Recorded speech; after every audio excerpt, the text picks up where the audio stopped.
Hey, we're burping. What? All right. Welcome to Thunder Nerds. I'm Brian Hinton. And I'm Frederick Philip Von Weiss, and thank you for consuming the Thunder Nerds, a conversation with the people behind the technology that love what they do. Yeah, do tech good. Pow! Yeah. Do tech. Pow! Hey, Hey. thanks for joining us, everybody. Hey, come on in. We got some audience members joining us. We're live here at DevFest, Florida, 2019. Yeah, in Orlando at the Contemporary Resort. It's magical.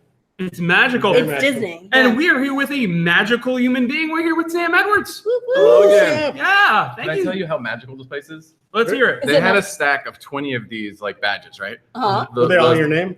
No. but the Magic! The volunteer there picked it up. They all flew everywhere. One flew in front of me.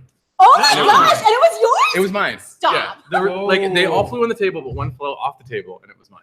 I Wow. was like, Was the Wow. person gone when you looked up? wait, I don't know. Oh, they probably were. I don't know. Fairy But that, yeah, godmothers. it's definitely magical. It's Yeah, awesome. this is magic. Wow, that is I was like, there's no impressive. way. There's 50 of these, and you found one out. So Besides being a magical human being riding on unicorns and having tarot cards handed to you, Yeah. Sam, did you mind telling our audience a little bit about who you are, what you do? sure. Yeah. So I'm Sam Edwards. I'm based in Richmond, Virginia. I'm a developer. I've been a developer for like 15 years professionally now, so I'm getting really old. I've kind of gone through all the technologies. I used to be more of a web developer, and then I was an enterprise Java developer, and now I am an Android developer. So I'm an Android GDE. I've been doing Android since 2011. I work at Capital One. We're hiring.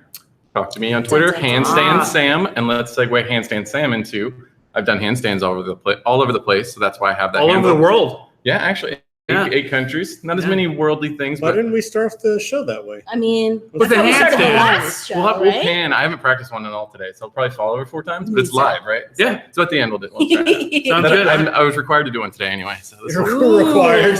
when my wife was like, "Are you going to do one on stage?" And I was like, "No," because I Talk did. about peer pressure, jeez. Well, I did the keynote at DroidCon Boston last year, and it was how to do a handstand. Oh, really? Ooh. But it was actually a parallel between learning things in the physical world and learning things in tech, and how you can like focus at one thing at once, and like how to learn things and how to mentor, and yeah, Yeah. it's cool. So nifty. That Yeah, is awesome. I like that. it was really cool. You know, since you're bringing it up, do you mind if we just quickly go into like the Go story into of whatever. I don't- why there the is no agenda here. handstand Sam? Like, where did that Yeah. come from? Yeah. Yeah, sure. So my name is Sam Edwards, like I said. Uh-huh. And if you try to get Sam Edwards on any platform, it's not there. Mm. So in high school, I was like, oh, I can be really cool. I can take SSAAMM, and my last name's Edwards, EE.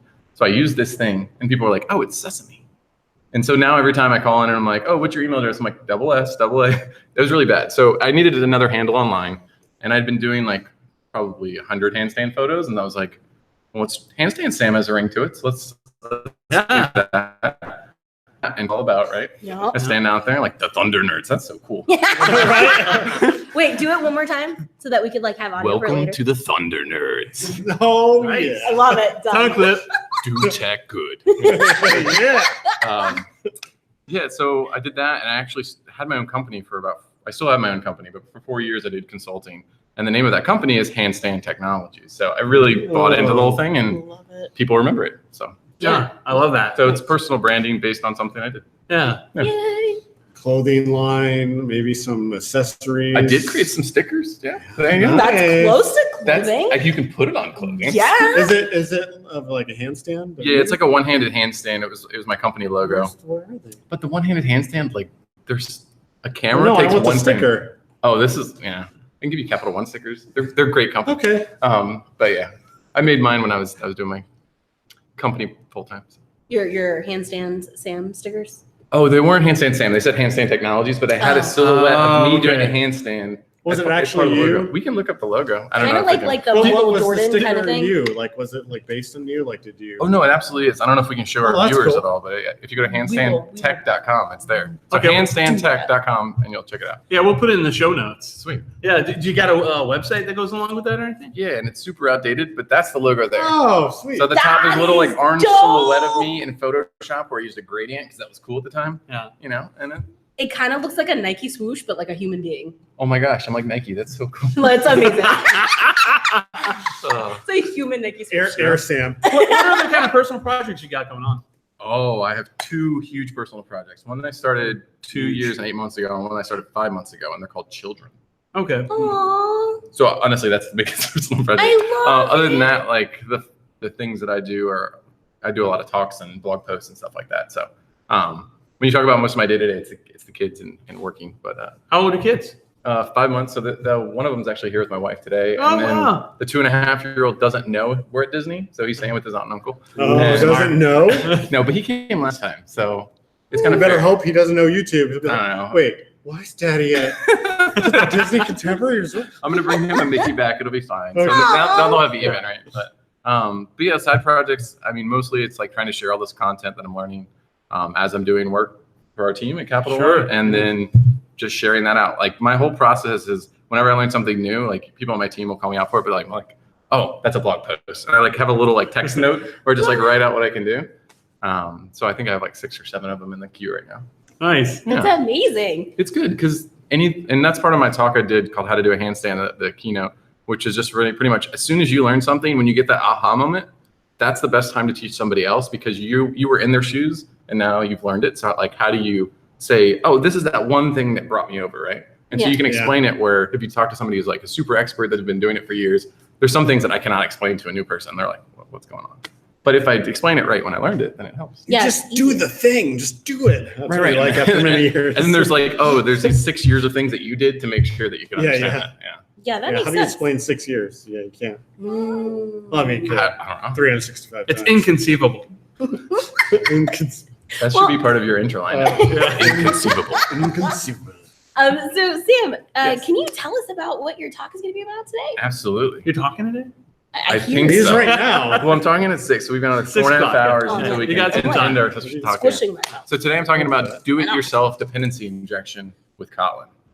Whoa, that's a mouthful, right? That That's is, a lot of yeah. But that's why I took do-it-yourself into DIY. So it's DIY dependency injection with Kotlin. Ooh. So our team, we used to build a Capital One wallet app, and that app had really a lot of cool features, but we had less users than our main app. So they said, let's take all those features, give it to all of our users. And so they took our team and we became this like core component team for authentication and identity. And so we have to build like an SDK, which is like basically a reusable piece of code that we can put in any Capital One app so that people can log in. And they wanted to do this because it's a problem where every Capital One app has their own implementation. So yeah, so it's a central piece, and it'll in the long term it'll help with security and everything else that we have one central place to manage it.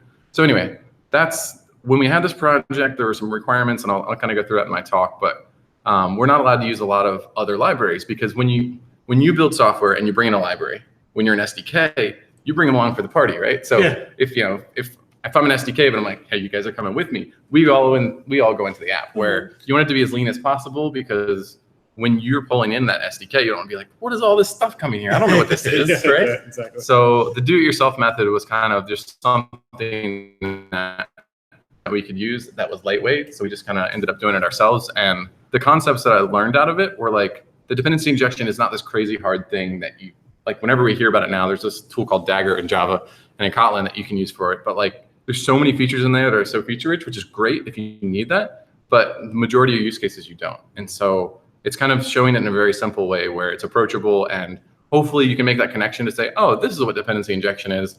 And these frameworks let me do these crazy things with it, which I'm probably not going to do unless I'm really digging into it deep. So just kind of breaking it down and making it not scary. I have a little slide with important. Oh, I say dependency injection is not equal to, and I have a nice Mickey Mouse in my slide. So no, Is Mickey Mouse scary? Mickey Mouse is magical. No, Oh. that's what he's saying. He's making it Oh, not okay. scary. Sorry. I I was was thinking like, dependency. oh. No, it's okay. You just made Mickey Mouse Yeah, scary now. I was like, I'm terrified. He loves It's scary, actually. A rogue Mickey Mouse. Yeah. Oh.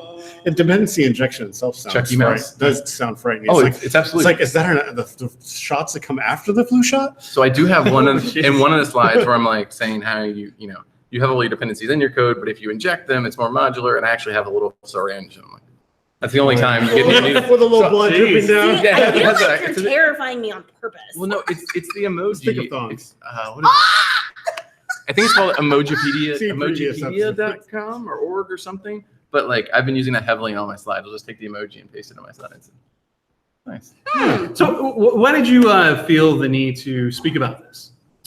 Just like kind of what I was saying is you get to a point where you learn something really new, and I like to take. So that's what this is. Yeah. Yeah, because we just Now it's started time the to Press teach project people. about a year ago, Uh-huh. and we've been using it. And there's a lot of talk now about the dependency injection and what library you should use. And so it's kind of a way to just say, hey, we did it. We didn't do it with one of these libraries, but we did a lot of the same. And the talk is trying to say too, like the insights of what's there, but it's not recommending you do it this way. It's saying it's possible to do it this way if your use case leads that way, which in our case it did. So how long, I actually haven't asked this earlier today, I kind of wish I'd had, but how long did it take you to prepare your presentation? Because I think How much time do we have left?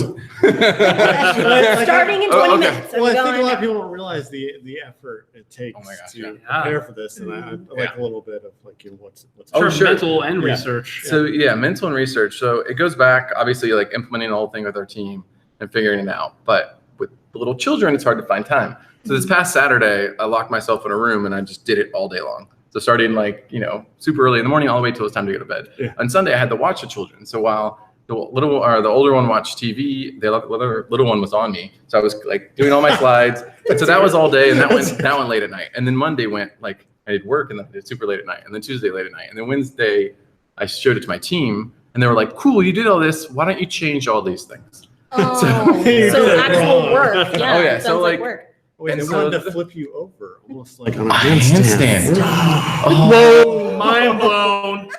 Oh, sorry, it's not like this. It's like this. So yeah, it got to that point, and then Thursday was crazy. Anyway, so Friday yesterday, on the plane I did it, and in the car I did it, and then we played around at Disney. So today I'm doing a little bit here and there, but I've refactored my slides, and I think it is a lot better Do you have now. like a demo and everything too? I do not have a demo, but I have a lot of code in the slides to show you how, and I Cool. have a GitHub project where I use the do-it-yourself dependency injection on a project, Oh, that's awesome. sample project I have, so you Yeah. can go and check that out and see how it works. Sweet. So this talk is geared towards like kind of an intermediate level here. It is. And a lot of this seems like more like high level things that like, most of like the architects You're in getting like, scared by the injection. yeah, it's very terrifying. There's no blood. No blood, yay. So like it seems like a lot of the things that like leads would do, or Yeah. principal engineers would do, that maybe the mids or the regular senior developers or even the juniors wouldn't even know Yeah. until hey, things work now, right? Like Yeah, it's yeah. just like so how do you go about like explaining to your team what's going on and how that works, and how do you do that in such a big environment like Capital One? Sure. Well, luckily my team is only like 6 or 8 developers, depending on how you arrange things. So it's a little bit more of a tight knit group. But something like this, I'm sorry, I get a little bit of a brain fart. But you're basically saying, how to make it something approachable. Yeah, absolutely. Yeah. So to a junior developer, like with this technique. Anyway, so I'm just gonna go a little bit around. You're fine. So for this talk, like you do have to kind of know Kotlin, but I try to make it in a way where you don't have to. So I started out in a very simple way where it's like, why do we need a dependency injection, and what do we get out of it, and just try to like be straightforward about why we need it. Because I think if you're a junior or whatever else, like you might not even know why. Like I wrote my code, it works. Like I just have everything in there, like in one configuration. I don't ever need to change it. So it's realizing why we need it. And then it's like showing the do-it-yourself way, which is a lot more reason. Like I don't want to go too much into it now, constructor injection, but like it's making it look very straightforward and like code that you've normally written. Mhm. And it's not this library that's super magical, because when you think of Dagger, and when I've tried to work with Dagger, especially in the past, like there's some people on the team that know how to use it, like dependency injection libraries, and then everybody else is like, Right, yeah. And I've always been that, and then we did it, and I thought I knew it really well, and then I saw this like screencast or podcast or whatever, and they're like, if you don't do this and this scoping and this one, I was doing it all wrong. So like, No. there's a lot that, those are those advanced things that you might need, and those and how we can our ways. But yeah, this is just trying to like break down why you need it, kind of examples of how it goes into it, and just be really like hands-on, like in the way that you just see a clear example, like, and have a flow of information that you can like lead up to that. So I'm putting it at intermediate because as long as you've done software development and you've written some code, you'll get something out of it. Yeah, that makes sense. I feel like, with the do-it-yourself approach, it makes things more approachable for everyone because people can actually see where you've like written things and like your notes that you've made to yourself, like commit messages even, right? And like, okay, this is why it's built this way, and this is why we do things this way. Well, yes and no. Did you remove all the to-dos before you published it? So it was one of the things where, as I was learning what we were doing in our project, I like went ahead and said, I had this sample app. It's called my shopping app, which I've used in a bunch of demos. But like I went in there and I had Dagger in there, but it's like pretty simple. Like I only had like 2 graphs and then things on my own do-it-yourself way. So I made a PR, I changed it, and now it's out there. But I was you were saying, oh, if you do it yourself, it's simple. But a lot of people that do it yourself make it not simple at all. So, but in this case, the way that we've done it, like we worked as a team to kind of figure out how to approach it in the most straightforward way. And some of the feedback I've gotten is like, we have a developer that's only been on our team, like doing coding professionally for about 2 years. But he said, this way of dependency injection is so clear to me because you're essentially having a clear path from, I define this dependency way up here, it gets passed, and then it's there. Because like there's a straightforward path in the way we're doing it, where a lot of these other ways, you define it over here in some other random place, you're like, give me it. Yeah. And like it shows up magically, but you're like, how did that happen? That's why it's always so terrifying. Right, it's very terrifying. Yeah. And then you change something and you're like, no, but that's gonna get passed over here to here, and you don't understand. And cry. You should create your own library, because I mean, what's up with it? It's injection and then Dagger? That's like scary. I mean, That's maybe true. call it like Bunny or Hopscotch or Or something. Band-Aid, or I like something. Cutie Pie JS. Something that's just But really. It's we'll Kotlin. call it KT. Yeah. Cutie Pie KT. Yeah. Copyright. Oh, Cutie Pie with a it's K. cutie. Oh! Yes! Heard that. Every Kotlin library has to start with K. Yeah. It's true. So how did you get in? Did Capital One on a whole switch to using Kotlin, or did just your team? And why Kotlin versus there's Flutter, Dart, plain general Java. Like why did you decide on Kotlin? Sure. So this is like our team. There are probably over 50, 60 Android developers at Capital One. So my team is just one small team. So we own another app and do this. So I don't speak for all of it, but I know kind of their practices. So everybody did Java because that's the way you're supposed to do it. Yeah. I know we've always looked into things like React Native, or we use a lot of web views because that's React just Native is another one. but React Native is like, we had a security consultant look at it. They're like, no, that's not even possible. So like that was one thing, and we found out that obviously there's a lot of limitations, but there's good things you can do with it too. But with our team, we're like very progressive. Everybody in our team like writes blog posts or does talks or is like very engaged in learning things. So when Kotlin came on the scene and was official, we're like, we're doing this. Especially because it was a new project, we could just start from scratch. Yeah, that's nice. And we knew in the Android framework, like if it's in Kotlin, it needs to be supported. So we were able to go with that. The main app was a little bit behind just because they had a lot of tooling and like checks during the processes, like does this build pass? Can you commit it? And like that didn't support Kotlin yet. Yeah. So they went ahead and changed that, and they've been doing Kotlin for a while now too. So that one's more of a mix, but ours is 100% Kotlin. Yeah, and being Capital One, like the app working correctly, being secure, all very, very important. Very, very, very important. Where did all my money go? And Flutter actually, not my team, but there's other teams exploring it. And we were on a conference called Android Summit. So it's really confusing. It's not Android Dev, it's just Android Summit. But we picked that a long time ago before they did. And this is going to be the 5th year this year. It's in Tyson's Corner in like August. It'll be cool. Oh yeah, it's people are in Virginia. It's no, it's what? Tyson's Chicken. Tyson's Chicken. Yeah. No, so it's a suburb of DC in Virginia. Okay. That's where Capital One is headquartered, and we have like a huge new headquarters and has a really awesome event space. So we've got it for 2 days. And when did you say? It's in August. The dates I have on my calendar I can look up, but it's not officially published. We're still doing like planning for it. Oh, gotcha. But it will happen. Year 5. How can people learn more about it? Sure. AndroidSummit.org. Okay. I think you can just search Android Summit, Tyson's Corner, and it will come up. So. Okay. Yeah, we'll put a link to that in the show notes. That would be awesome. Yeah. He's gonna double check me on that. Yeah. Tyson's Chicken. All of it. Yeah, there we go. AndroidSummit.org. It's a cute little animation for those audio listeners. It's a cute little Android animation. See, I'm connecting it out again. The reason I talked about this is there's a lot of teams that are exploring Flutter because obviously as a business person, when you say, I want this feature, you don't want it written twice. Yeah. Right? So there's a lot of value there. Hot reload's really cool. It's Dart, but then also, I don't know, there's pros and cons of everything, right? But it's definitely, from what I've seen, Flutter is the next best.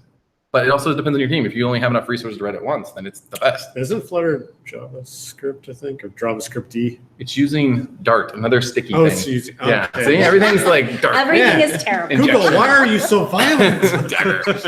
Dagger, murder JS. Yeah. Also Angular. No, that's Yeah, the that's K, true. murder. Oh yeah, murder JS. Murder your dog JS. You went from Java, nice little, oh, I'm gonna have a cup of Joe, to go throw the start at you. Oh my goodness. So there's always a background need for that cross-platform, and Yeah. so there's teams exploring it. I don't think it's been shipped yet or anything, but always looking into. It's a good thing. Who are you looking forward to seeing? Are you looking forward to seeing anybody here Yeah. today? So I've already seen Etienne Caron. He's a GD from Montreal. He did an awesome talk on MVI, which is the model view intent architecture. Oh, nice. Which is another thing that we're using in our SDK. There's a talk from Connor, I forget his last name, from SourceToad. SourceToad, yeah. He's doing one on security on Android. There's one from Stacy Davino. She's talking about animations, and there's another one by Jerome Mattis. That should be really good. So I'm kind of a mobile track guy. So I see. also there's the person from Flutter, Emily Fortuna. Is that how you say her name? Who's Yep. coming Yeah. in any minute now? Yeah, she is. Yeah, She's- see? yeah. Oh, and Laura Martin. So they're going to do their talk, and it looks really awesome. Yeah, they're coming in here after you. Sweet. So I'll Yeah. just stay here and listen to their talk. Yeah, And- absolutely. Yeah. Yeah. Yeah, you'll get all the deets. Nice. As Cool. as But we yeah, say. so that isn't, I think, technically on the mobile. Of Yeah. course, that's the way to do it. Oh, you know, Again. it's called Shift. So are we going to see the handstand? We'll call it Can stab we do a then, just for- handstand now? Yeah. Yes. Yeah, sure. Why not? All right, where do you want to do a handstand at? Where I'm not going to hit anything. That's kind of Okay. my. Ooh, Oh, we'll move the camera around. All right, cool. It's like, yeah. Yeah. I should have like stretched or Put something, your, right? your hand or you directly in the center of the job. Ooh, yes. Yeah. Can you go right here in this little beautiful diamonds? Hey, Brian, go ahead and move the camera over so we can see Sam. Okay. So, guys, we're going to move over. We're going to watch Sam stretch. It's going to be Yeah, weird. this is for a a minute. developer stretching with shorts on, right? So I Looks brought, good. I brought pants today because I didn't know. Like, but here I'm sitting down at the podium. They can't see your pants. And I'll stretch with you. It's 80 All right, so you won't feel weird. Ooh, yeah, just listen there to we this. go.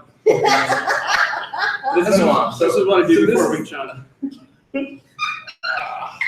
All right, so the benefit of, so can you see me if I'm gonna do this in the cam? Like, because that's the thing. Like, if not, I might need to step back. Oh yeah, you can't see. Yeah, can I do like here? We can move the camera back too. Whoa.